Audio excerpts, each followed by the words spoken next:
की बात करता है तो इनके पेट में दर्द शुरू हो जाता है।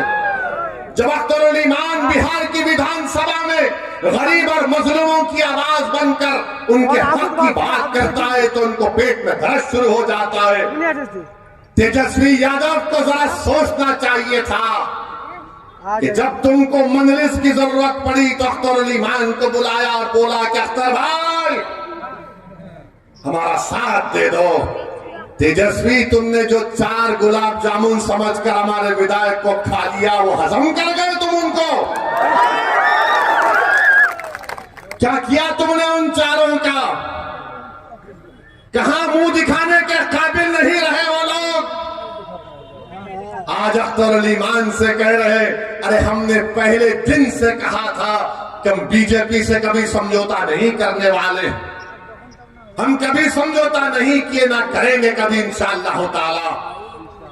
2 मरतबा नीतीश कुमार को तुमने मुख्यमंत्री बनाया और 2 मरतबा नीतीश कुमार ने बिहार की जनता को धोखा दिया और बीजेपी को सत्ता दी। मगर बताओ इनकी जबानें बंद है, जबानें बंद है, कुछ नहीं कहते। मगर मेरे अजीज दोस्तों और बुजुर्गों, हम आपसे सिर्फ यही अपील करने आए हैं कि आने वाले लोकसभा के चुनाव में नरेंद्र मोदी के 370 का वो जो दावा कर रहे हैं उसको रोकने के लिए, सेकुलरिज्म को हकीकी कामयाबी दिलाने के लिए, सीमांचल में इंसाफ की लड़ाई लड़ने के लिए, बिहार के गरीब और मजलूमों के ताकतवर आवाज को पार्लियामेंट में पहुंचाने के लिए, वतन अजीज के गरीब और मजलूम अकलियतों की आवाज को बिहार से पार्लियामेंट तक भिजाने के लिए हम आपसे ये अपील करने आए हैं, गुजारिश करने आए हैं कि आप अब की बार मजलिस को वोट दीजिए। जो लोग सेकुलरिज्म की बात करते हैं वो सिर्फ तुम्हारा वोट लेना चाहते हैं और उसके बाद वो बीजेपी को इख्तियार देना चाहते हैं। तो हम आपसे अपील कर रहे हैं कि आने वाले लोकसभा के चुनाव में आप मुत्तहिदा तौर पर अपने वोट का इस्तेमाल करते हुए अपनी आवाज को लोकसभा तक भिजाइए ताकि आपके इत्तेहाद, हाँ ये जो तेजस्वी यादव है यहीं पर कहा था सीमांचल डेवलपमेंट बोर्ड बनाएंगे, कहा था ना, यही कहा था। हमारी बात का यकीन कर लो, सीमांचल डेवलपमेंट बोर्ड कहां गया?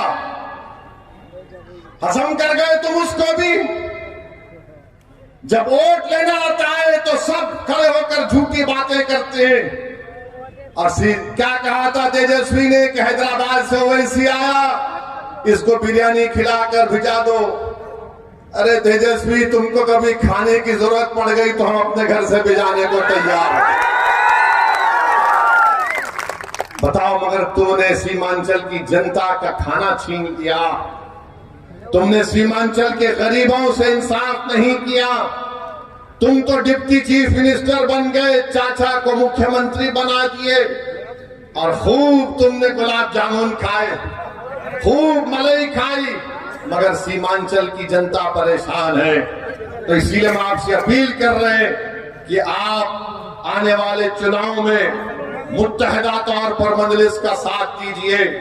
हम पिछले बार भी एक ही सीट पर लड़े थे, दूसरी सीट पर नहीं लड़े, तो कई सीटों पर बीजेपी जीत गई।